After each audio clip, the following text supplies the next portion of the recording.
Welcome to Leaders of the West, a podcast for innovators and changemakers. I'm your host, Jessie Jarvis, the founder of the West, and I'm sitting down with agriculturalists, entrepreneurs, executives, and everyone in between with the goal of digging into the strategies, mindsets, and lessons that have been crucial to the success of ag and Western. Whether you're carrying on the next generation of your family's operation, starting something from scratch, or determined to climb up the leadership ladder, we're going to inspire you to continue to dream big, growing not just you, but the future of agriculture and Western as a whole. Let's go.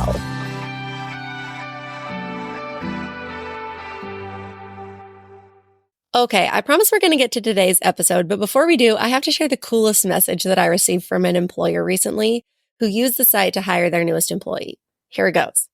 My overall experience with Of the West job platform was beyond my expectations. We received over 70 applications for our hiring position and ended up interviewing multiple amazing candidates. We also had an abundance of valuable candidates apply for our internship position as well. Of the West is a great online portal for candidates to search for jobs and for recruiters to find the best talent available in the industry. Thank you, Of the West. Rodeo Life Magazine. Oh my gosh, you guys. So now I'm going to ask you, if you're an employer and you haven't used the site yet, what are you waiting for?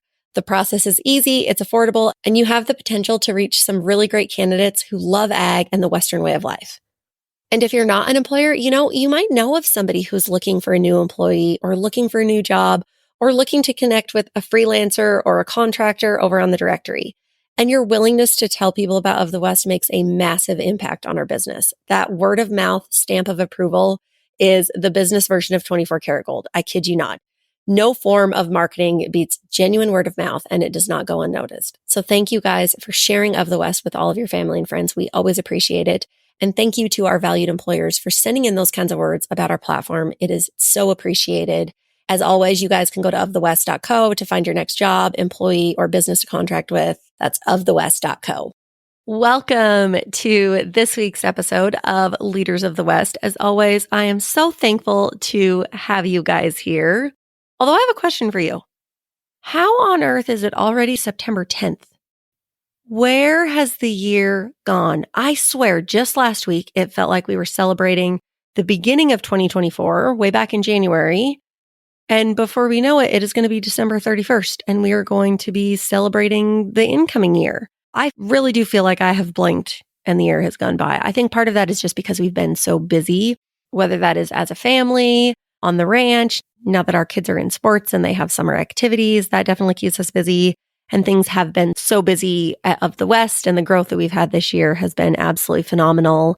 And we have some fun stuff planned in the works in the future too that I can't yet share about. But other things though that we're celebrating this month, or that we have recently celebrated this month, on Friday, the 6th, Justin and I celebrated our 10th wedding anniversary, which also feels absolutely wild that we have been married for an entire decade.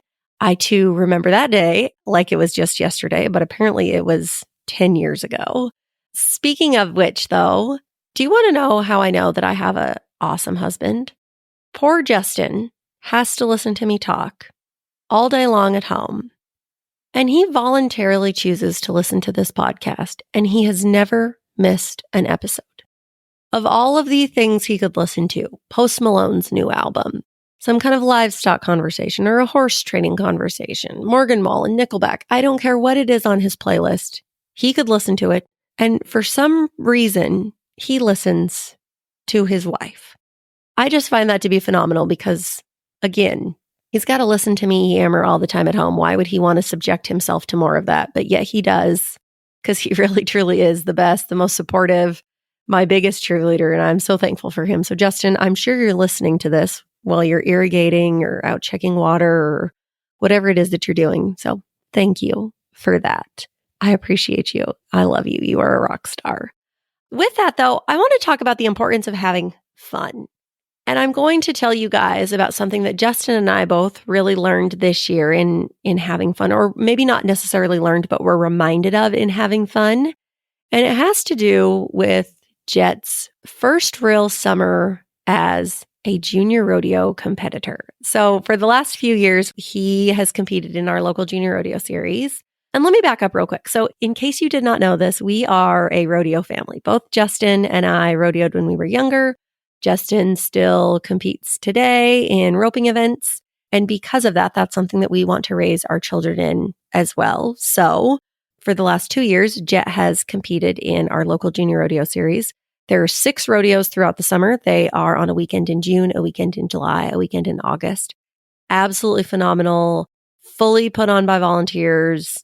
I can't say enough good things about our junior rodeo series. So up until this year, he has been in the 5 and under age bracket, and he has competed in ground events. So the dummy roping, goat tail untying, and then the stick horse race. And even though he would technically still be in the 5 and under age bracket based on his age at the first of the year, which is how they determine what age bracket you fit into, he's old enough now and he's handy enough now to where he can ride his horse and compete in those events. So he automatically moves up to the 9 and under age bracket so that he can compete in the dummy roping, which is still not a horse event, and then the goat flanking and the figure 8 race.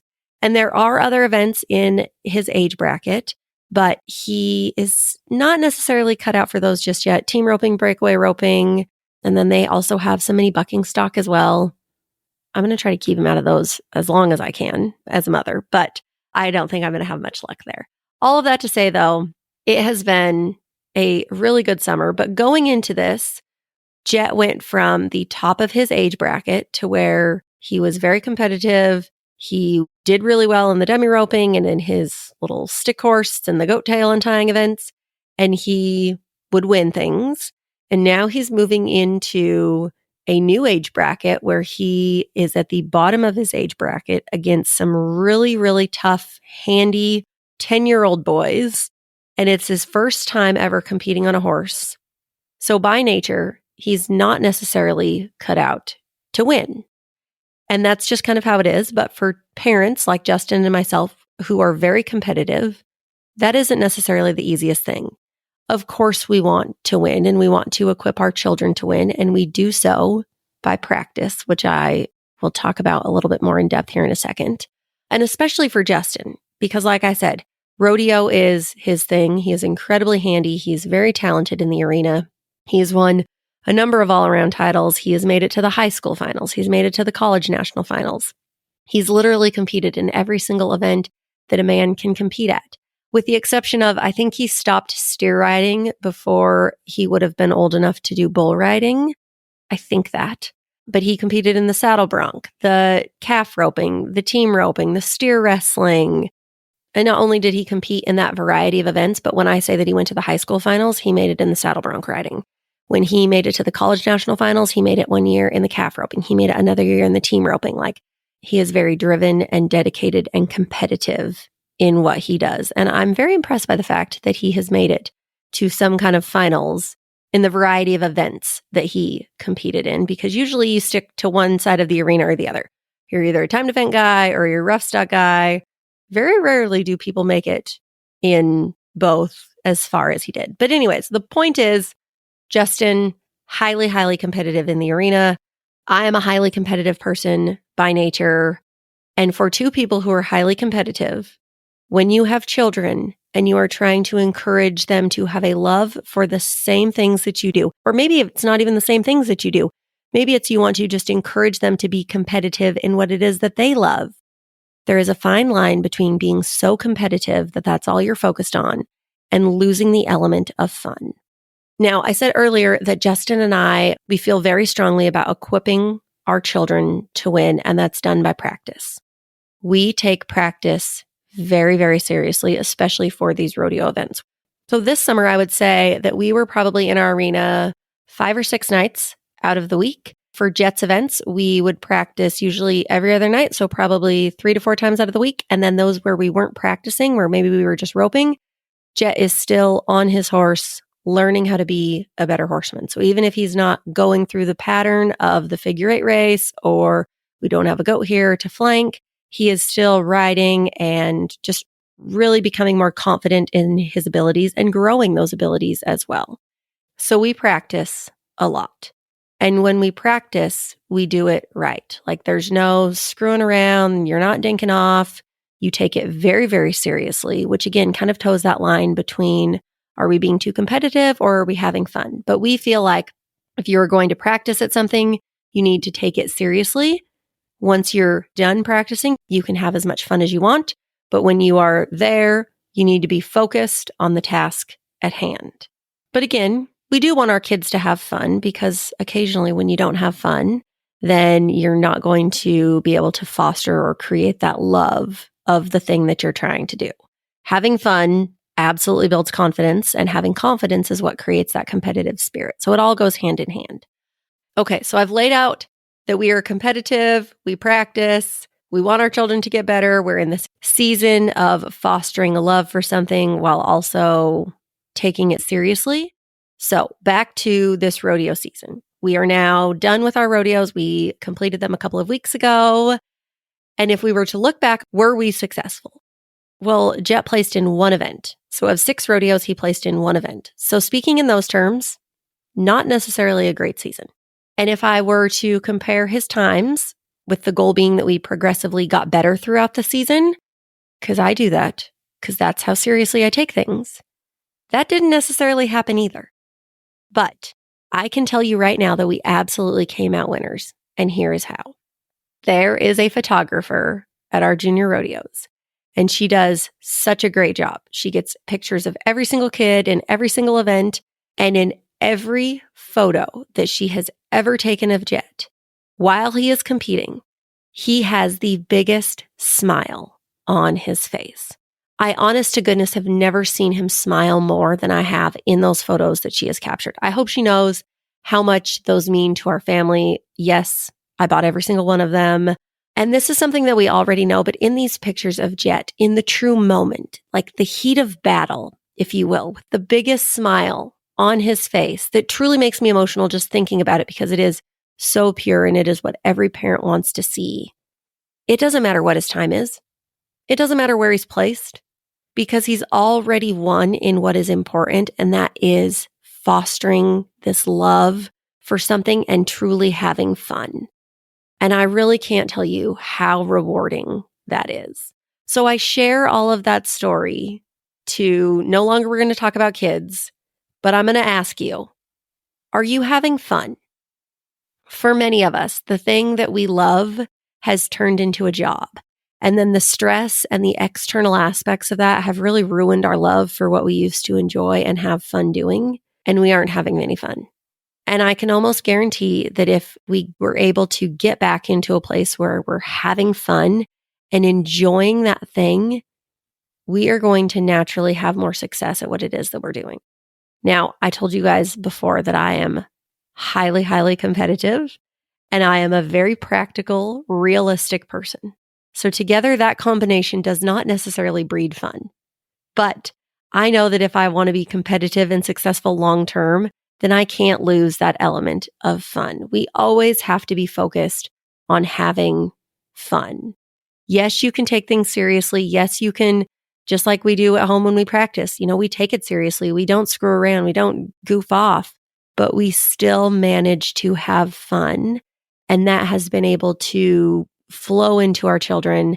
And now they are able to have their own fun. And again, maybe your children don't want to have fun at the thing that you want, and that's totally fine. We all have to have our own. But the point is, we have to have fun. And whatever you're doing, don't forget it. In whatever your kids are doing, make sure that they have fun. That is my message today. I want you guys to go out there, have some fun. Maybe that's the thing that's been missing. Maybe that's what you're stressed about or struggling with. Figure out a way to make it fun. Take it back to the basics. Go enjoy yourself. I know as a competitive person, this is hard for me to say, but maybe take it less competitively. Maybe the goal isn't winning. Maybe it's something else. And when you identify that, that's what's actually going to take you back to being able to win. So with that, I hope you guys all go out, have some fun, and I will make sure to share these pictures of Jet in my stories. I don't necessarily think I've shared them yet, but they are so cute. The smile on his face really does say it all. And I hope that that encourages you to go out and have some fun as well. As always, you guys, we will be back here next week. Thank you so much for always being here. I so appreciate you. You are going to crush the rest of your day, the rest of your week. get after it. If you loved this episode, do us a favor and share it with someone else who might find just as much value in it as you did. We're on a mission to continue to grow and strengthen the future of agriculture and Western industries, and you spreading the word helps us make more of a positive impact. It also makes a big difference when you take a minute to go rate and review the show. We can't thank you enough for listening, for sharing, and for loving Ag and Western as much as we do. We'll see you back here for our next episode.